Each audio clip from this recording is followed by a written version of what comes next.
Bernard Thies, je vous remercie d'accepter de parler devant la caméra pour ce projet de recherche donc, sur le moment Le Boyer, sur comment est-ce qu'on est arrivé à inventer une naissance sans violence en France. D'ailleurs, ça s'est répandu dans une bonne partie du monde aussi, mais je crois que c'est en France que ça a pris son essor. Et j'aimerais que vous nous racontiez comment vous êtes arrivé dans cette aventure de vous intéresser au bébé, au nouveau-né, après l'aventure de l'accouchement sans douleur, où on s'était beaucoup intéressé à la mère. Essentiellement à la mère. Oui. Mais j'ai vu qu'on prenait l'enfant dans le film qui avait paru, Le cas du docteur Laurent. Oui. C'est Jean Gabin qui joue le rôle d'un accoucheur. Il tient un bébé qui vient de naître par la tête, il le présente, et cette petite fille hurle. Mais on avait mis de la musique, donc on n'entendait que Bach ou Beethoven, mais on n'entendait pas les hurlements de l'enfant. Ou alors on le tenait sous les bras comme ça, mais de toute façon, tout enfant qui est tendu est en opisthothonos, c'est un réflexe de tension, et il hurle. Ou on le tenait par les pieds, c'était banal, on frappait pour le réanimer. Bref, ce que j'ai vu dans les maternités, c'était la violence. Que ce soit accouchement sans douleur ou pas, on ne s'occupait pas de la vie affective de l'enfant. D'ailleurs, toutes mes études de médecine, il était sourd, aveugle et insensible. Oui. D'ailleurs, les médecins ne parlent que de l'embryon ou du fœtus, et ils ne parlent pas, ou alors quelquefois le bébé. Donc, c'était pas l'enfant, on n'accueille pas l'enfant.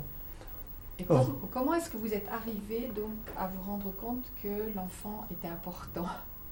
La première naissance dont j'ai été responsable, c'était au cours d'un remplacement. Voilà, à minuit, une jeune femme qui arrive, bien enceinte, qui me dit « Docteur, j'accouche, emmenez-moi à la maternité. » Alors je dis « Attendez, je vais d'abord vous examiner, parce que je ne savais pas où elle en était. » Et était installée sur la table d'obstétrique. Je sens la tête à bout de doigt. Je dis « Mais malheureux, on n'aura pas le temps d'aller à la maternité, vous allez accoucher. » Puis je regarde les tapis du cher confrère. Je ne voulais pas qu'elle accouche sur la table qui était étroite. Alors je dis, asseyez-vous. Elle s'assied, mettez un pied sur la première marche de l'escalier. Elle met un pied et j'entends. Alors, c'était l'enfant qui criait. La tête était sortie entre les jambes de la mère. Alors, à genoux, comme ça, je dis, écartez les jambes. Elle écarte les jambes. Et puis l'enfant arrive dans mes mains. Mais il était tout glissant, je ne voulais pas qu'il tombe. Donc, j'ai invité cette mère à avancer, moi à reculons, puis elle a été s'allonger sur le tapis du cher confrère. Alors je lui ai dit soulevez votre pullover, elle a mis son enfant au chaud dans le pot à pot. Mais j'ai vu que dès qu'il était dans mes mains, cet enfant cessait de crier. Pourquoi cessait-il de crier alors que mes mains étaient précautionneuses? Je ne le déplaçais pas brutalement. Alors après, quand j'étais en salle de travail, après l'accouchement sans douleur, j'ai bien vu que tout le personnel, les puéricultrices sont diplômés, zélés, programmés pour être efficaces, mais l'efficacité, c'est ça. Donc c'est le réflexe et c'est l'angoisse de l'enfant. Donc j'ai passé ma vie à dire respecter la sécurité de base d'un enfant. Oui. Et donc ça, c'est pendant... Mais ça, c'était du temps perdu. Oui. Ce remplacement, c'était en quelle année, est-ce que vous vous souvenez ? Oh, c'était 51, je crois. Vous étiez encore étudiant en médecine ? J'étais encore étudiant en médecine. C'est ça. Donc, vous avez fait des accouchements pendant vos études de médecine ? Alors, j'ai fait mes stages d'obstétrique. Et puis, quand j'ai entendu parler de la MAS en 52, immédiatement, j'ai été à la Polyclinique des Bluets. Oui. Et tout de suite, j'ai vu avec passion que le climat se transformait. Ces femmes accouchées, c'était la respiration, le temps du petit chien. Oui, mais vous dites que justement, on s'occupait surtout de la mère et pas tellement du nouveau-né, même au Bluet. Et pas tellement, oui. Puisqu'au Bluet, j'ai vu tenir par les pieds. J'ai vu l'ignominie. Ce que j'appelais l'ignominie. Oui. Mais il faut bien qu'il crie. Ça lui fait les poumons. Il faut qu'il respire. Ça nous rassure. Oui. Tout ça, c'était des bonnes paroles. Oui. Mais on peut respirer et établir sa fonction respiratoire sans avoir besoin de crier. Oui, donc c'est une première expérience fondatrice, ce remplacement. Pour moi, c'était essentiel. Et ensuite, vous théorisez un petit peu cette manière d'accueillir l'enfant. Oh, j'oublie, parce que je suis passionné par l'accouchement psychoprophylactique, l'accouchement sans douleur. Or, c'est cet élément de comment une femme peut-elle gérer son accouchement qui était au premier plan. Mais je me dis, tiens, mais on a l'air d'oublier que l'enfant, il fait quelque chose, il n'est pas passif. C'est pas un objet, c'est pas 3 kilos, 250 de chair humaine, animé de quelques réflexes archaïques. Donc je me dis, on n'a pas souci de l'enfant. Nous sommes dans une civilisation où l'enfant est encore l'objet électif de la passion maternelle et paternelle. Oui. Le père, il était pour si peu. Des femmes qui ne se gênaient pas pour me le dire. Hein. Le père, on ne me parlait pas du père. 70e de millimètre de spermatozoïde, ça ne compte pas. Alors je me disais, tiens, certaines femmes sont d'un narcissisme procréatif et ne songent qu'à valoriser ce qu'elles font. Et on dirait qu'elles ne sont pas mariées avec un homme qu'elles aiment. Mais tout de même, dans l'accouchement sans douleur, les pères étaient encouragés les pères assistaient. à accompagner leur femme. Au Bluet, les pères assistaient. Oui. À l'hôpital Foch, quand j'ai commencé, il y avait presque autant d'hommes que de femmes. Dans les préparations Dans les préparations. Oui, donc à partir de 1954, vous faites la préparation à l'accouchement. Dans un service d'obstétrique ultra moderne. Oui. Service du professeur Merger. Ou est-ce que vous vous souvenez comment étaient les bébés par rapport aux mères dans ce service? Ah bah oui, les mères n'avaient pas le droit de conserver le bébé. Même s'ils nourrissaient l'enfant au sein, il est dans une nurserie où les nurses se rient de toute humanité. C'est-à-dire qu'il est l'objet des soins assidus. Mais l'angoisse de séparation, qui est un traumatisme grave, on ne s'en rendait même pas compte. C'est comme ça qu'une mère qui nourrissait m'a raconté le matin qu'elle avait entendu sa fille pleurer à 4 heures du matin. Donc elle a en douce été dans la nurserie, où la nurse de service dormait. Donc elle a pris sa fille, puis elle l'a mise au sein. Mais au lieu d'aller dans sa chambre pour nourrir, elle l'a nourrie sur place. Or, un bébé qui tète glousse de plaisir à certains moments. Donc ça a réveillé la puéricultrice qui s'est emparée de l'enfant, lui a arraché l'enfant du sein en disant « Qu'est-ce que vous faites ici? Allez dans votre chambre, vous n'avez pas le droit. » Elle a entendu de 4 heures à 6 heures du matin sa fille hurler. Ouais. Alors je lui ai dit « Mais vous n'avez pas appelé le directeur de l'hôpital, vous n'avez pas appelé un avocat, vous n'avez pas appelé... » Non, on se laisse faire.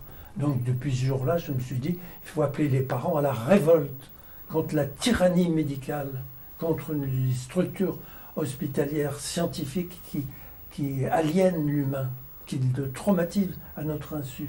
Ouais. Donc j'étais devenu un révolté. Oui. Et je poussais à la révolte, mais une révolte bien tranquille. Oui, mais je pense que ça n'a pas eu beaucoup d'écho à Suresnes. Mais c'est du temps perdu. Oui, oui. Bon.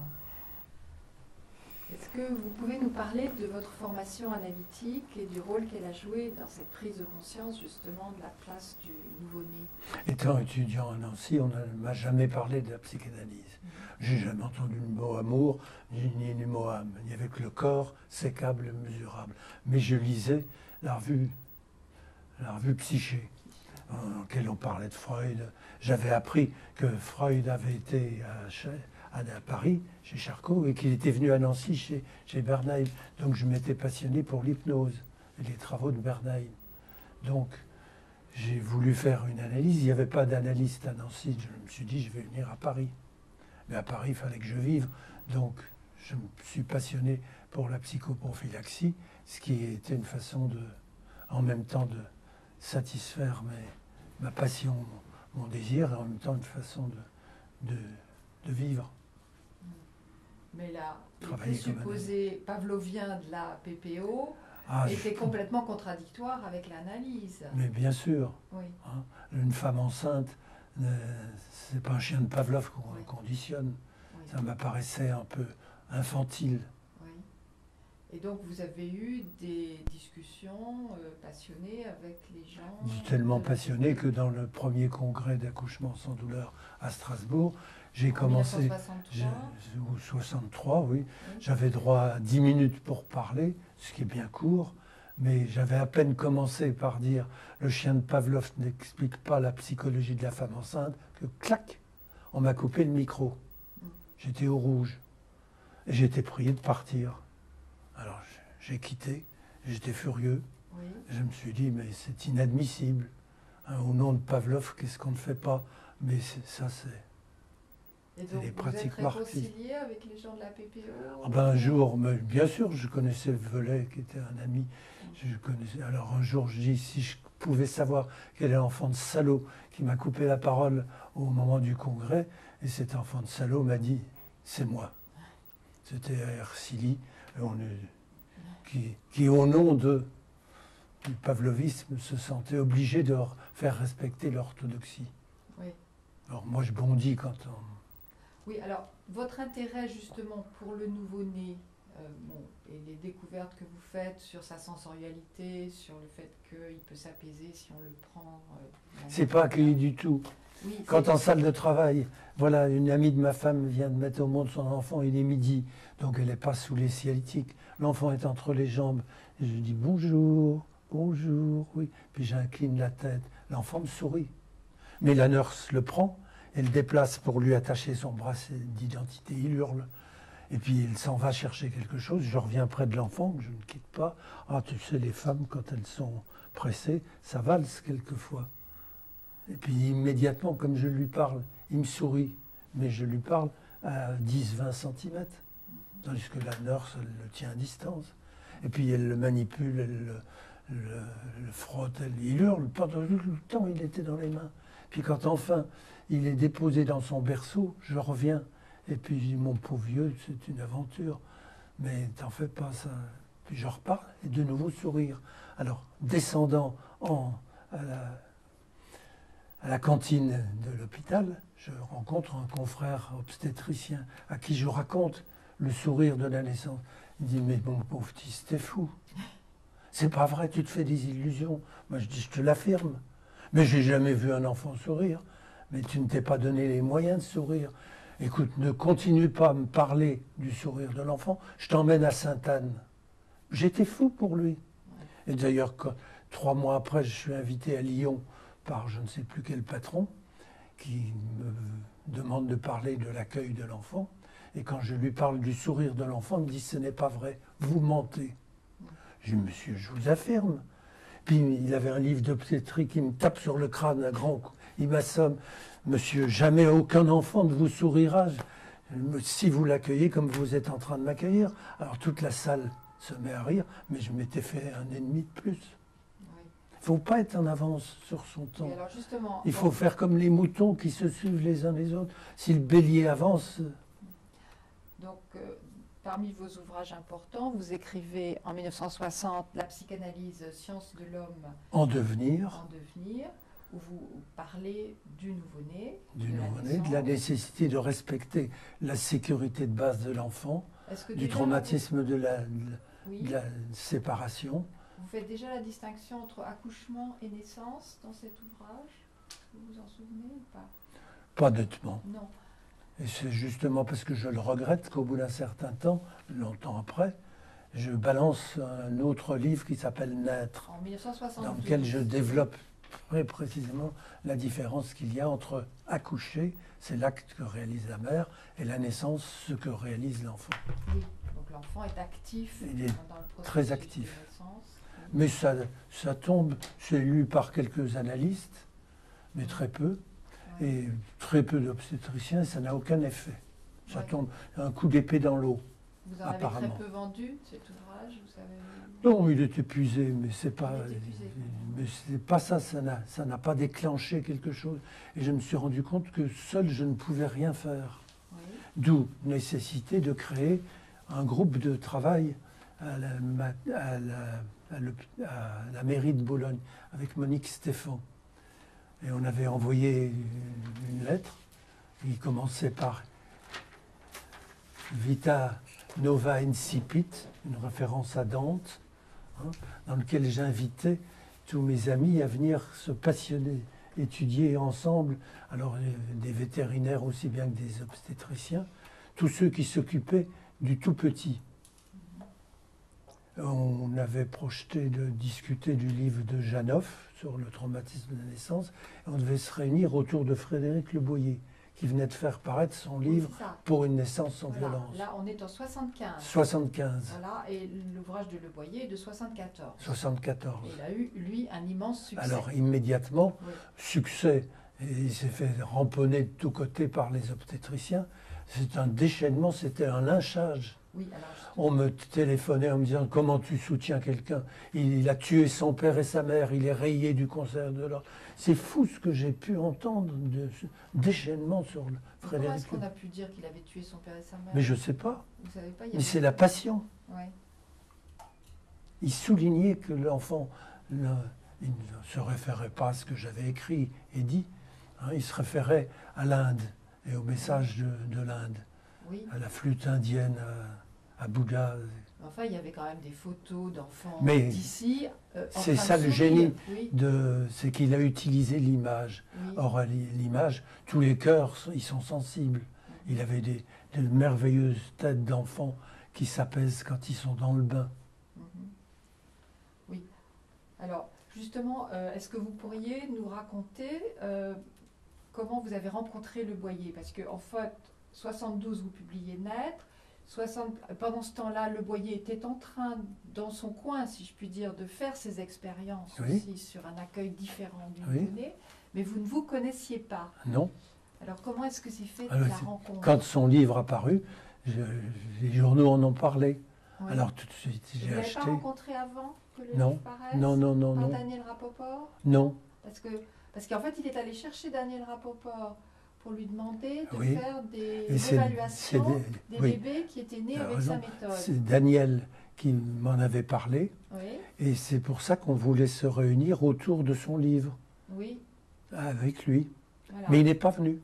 Il n'est pas venu. Il n'est pas venu. Il était invité, il n'est pas venu. Donc il m'a montré qu'il voulait travailler seul et pas travailler avec moi. Mais le déchaînement médical et lynchage, Le Boyer, il est invité à Strasbourg à un colloque d'obstétriciens. Alors à ce moment-là, il me demande si je veux bien l'accompagner là-bas. Alors je l'ai accompagné et je l'ai protégé contre la colère des obstétriciens. Vous pouvez nous donner des détails sur cette colère? Enfin, c'était quoi les motifs? Ben, ils étaient incrédules. C'est pas comme ça qu'on accouche. C'est pas en plongeant un bébé dans l'eau, dans l'obscurité. Vous êtes coupable, parce qu'il faudrait aussi parler de Minkowski. Oui, Minkowski est un pédiatre qui rentre Oui. d'URSS. oui. Donc il veut promouvoir la néonatologie, ce qui est un barbarisme. Néo, c'est du grec, natus, c'est du latin, donc c'est un mauvais terme. Les néonates, à la place des nouveau-nés, peu importe, il crée un groupe d'études de néonatologie. Or, nous avons créé un groupe d'études du nouveau-né.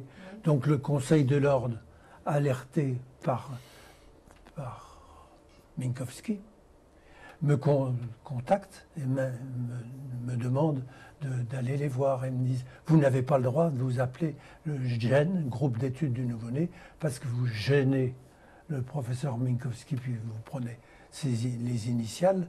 Alors je dis, mais il y a 2 N et pas un seul N, on a bien le droit. C'est pas confraternel. Je dis, si ça, qu'à cela ne tienne, on va se donner des airs, on va s'appeler le Graine. Hein. Donc le R du Graine était imposé en quelque sorte, et je ne le regrette pas, Oui, non, non. parce que ça a aidé à disséminer la petite graine. Absolument. De la queue- Oui, de la oui, queue- on entend graine. Oui, dans c'est une très bonne ici. chose. Oui, oui. Mais j'ai vu tout de suite que le Conseil de l'Ordre était la défense des obstétriciens. Oui, Il m'avait déjà convoqué, j'avais déjà eu des ennuis avec le Conseil de l'Ordre, parce que mon nom avait paru dans une revue féminine avec les heures de préparation d'accouchement sans douleur. Alors je vois toujours ce vieux confrère qui ne voulait pas croire, j'y étais pour rien si on avait donné mon nom. Il m'a dit, c'est pas un vieux singe qu'on apprend à faire des grimaces. J'étais furieux. Mais je me suis dit, tiens, ils ne m'ont pas reproché d'avoir enfreint un interdit qui était les limitations des naissances. Parce qu'il est évident qu'au cours des séances de préparation, toutes les femmes qui avaient déjà 2 ou 3 enfants me disaient, mais c'est bien joli, comment peut-on être encore dans les bras de son mari sans être forcément enceinte au bout de quelques... oui, il y avait quand même. On n'avait pas le droit Non, de non. parler de limitation. La méthode Gino, le médecin ne Attention. devait pas en parler. Il faut quand même être attentif à la chronologie. Hein. La loi Neuwirth sur la contraception, elle est de 1967. Oui. Hein, donc c'est avant peut Oui. naître. Oui, mais de naissance nous sans étions confrontés aux effets de cette absence. On n'avait pas le droit. Avant Alors, 67. Oui, alors je transgressais comment je faisais. J'invitais les femmes qui avaient de l'expérience à dire comment elles faisaient pour limiter les naissances. Et comment Alors, elles faisaient elles avaient des diaphragmes, elles avaient des qu'elles gelées achetaient à spermaticides l'étranger, qu'elles avant achetaient à 67. l'étranger. Elles allaient en Suisse Ouais. ou en Belgique Ou en Angleterre. ou en Angleterre, mais où on parlait d'Ogino. Oui. Bon, est-ce que ça marche, est-ce que ça marche pas? Il y avait celle qui était enceinte alors qu'elle utilisait la méthode Ogino Oui. et qui expliquait que c'était de la rigolade. Oui. Donc c'était animé, Mhm. ce thème. Oui. Donc, vous vous souvenez donc que l'accueil du livre de Le Boyer était très conflictuel. Très conflictuel, Oui. mais passionné pour le public. Oui, c'est ça. Des parce images qu'il en a vendu merveilleuses, énormément ça de fait ce- rêver. De cet Oui, ouvrage. oui. C'est un ouvrage qui a eu Oui. beaucoup de succès, Mm. qui a été réédité Mais- plusieurs fois, qu'on trouve d'ailleurs toujours encore aujourd'hui. Oui, qui réédite. Oui, oui. Alors ce que j'ai appris depuis, c'est qu'il avait écrit une partie de ce livre quand il était à Dörenhagen, dans la maison de Franz Wellmann. Mais Oui. il n'a pas parlé dans son livre de Franz Wellmann. Oui. Et c'est pas par lui que j'en ai entendu parler. C'est dans le cadre du Graine. Marie-Claire Busnel m'a dit un jour, tiens, j'ai dans un colloque rencontré un énergumène, je crois même qu'elle avait dit un fou, qui s'amuse à faire de la gymnastique avec les fœtus. Ça t'intéressera sûrement. Alors j'ai dit, mais bien sûr, passe-moi son article. Elle a mis 6 mois avant de me donner cet article qui était écrit dans un français de vache espagnole, un peu illisible, que j'ai remis en bon français et que j'ai envoyé à Franz Wellmann en lui disant, j'aimerais vous rencontrer. Oui. Et c'est Oui. en... Mais alors là, c'est plus tard. Là, C'est plus là, tardif. On est dans les années. Oui, mais fin des années Frédéric 70. Le Boyer Oui. aurait pu m'en parler. Donc, Quand vous j'ai été le pensez soutenir à Bordeaux, Oui. dans le train, quand on est revenu, il aurait dû m'en parler. Oui. Nous aurions gagné des années. Oui, c'est vrai que pour une naissance sans violence, il n'y a absolument Mais c'est rien comme s'il qui voulait rappelle rester la le seul phénoménie. à se Oui. soucier de... Oui. Sauf peut-être quand il évoque le dos du fœtus en disant qu'il a beaucoup souffert et qu'il ne faut surtout pas lui toucher le dos pour Oui, une mais naissance sans il a violence. tort. Oui. Il a tort. Oui. Parce qu'il ne faut surtout pas toucher la tête, parce que c'est la tête qui vient de passer. Oui, ça il le dit aussi. Tandis que dès que vous mettez les mains sur la base, Oui. sur le sacrum Sur de le l'enfant, sacrum. immédiatement, il cesse de crier. Alors pourquoi? Mais est-ce que Wellmann, dans début des années 70, quand Le Boyer est en train d'écrire son ouvrage, est-ce que Wellmann avait déjà la totalité de sa théorie? Ah oui, Vous ah oui. pensez déjà. Il avait déjà eu toute son expérience du contact aptonomique. Mhm. Ça date de la guerre, lui. Date de la guerre. Quand il était emmené dans un camp de concentration, il a vu que tous ceux qui étaient avec lui sanglotaient dans ses bras et qu'ils en étaient apaisés. Et quand une jeune femme est morte dans ses bras en lui disant « Papa », donc dans une gare, quand le train s'est arrêté, ils ont appelé, puis la civière est venue évacuer le corps, et lui qui avait accueilli tout le monde n'était pas épuisé, donc il en a profité pour demander, pour sortir, et demander à un soldat allemand du feu pour allumer sa cigarette, il s'est éclipsé. C'est incroyable, il n'en revenait pas. Ah oui. Il avait hypnotisé en fait. Non, il avait, l'entourage, il n'était pas, et puis il s'était pas présenté comme un malheureux oui, condamné. prisonnier, oui. Oui, oui. Donc quand il a commencé à utiliser la clinique dans laquelle il travaillait, il y a eu une épidémie de, comment ça s'appelle, ces paralysies chez l'enfant. La poliomyélite. Poliomyélite. Donc il avait des femmes enceintes qui étaient paralysées et qui ne respiraient que grâce aux caissons à dépression. Mais il fallait qu'elles accouchent. Oui. Donc le caisson à dépression était dans sa maison. Lui et sa femme s'occupaient des pères, des mères et de l'enfant qui naissait dans le caisson et on s'en occupait après. Mhm. Donc il a tout inventé avec ces femmes enceintes qui étaient en situation de dépendance. Oui. C'est là où il a commencé. Oui. Donc dans les années 70, il a déjà Ah oui, sa il a méthode déjà. qui est Non, confirmée. Oui. Oui, donc pour revenir à Le Boyer, donc bon, comment vous avez vécu le triomphe éditorial de son ouvrage par rapport au vôtre ce qui m'importait, c'était que ça change dans notre civilisation. Oui. Enfin, voilà quelqu'un de poids qui venait tirer la charrette avec moi. Oui. Donc, oui. dans le cadre du Graine, on était là pour ça. On se disait, si on se rencontre, si on travaille ensemble, on va forcément multiplier nos énergies. Oui. On se renforce. Oui. Or, seul ou à deux, la multiplication des énergies n'a pas lieu. C'est à partir du 3. 3 et 3, 6. Mais 3 multiplié par 3, ça fait 9. 10 et 10, 20. Mais 10 multiplié par 10, ça fait 100. Donc, il faut se rendre compte que le groupe potentialise les énergies de chacun. Oui, donc le Graine est fondé en 1975. Oui, 74, 75. 74. 14, oui. 74. Oui. 14. Oui, Oui. d'accord. J'avais lu. Bon. Et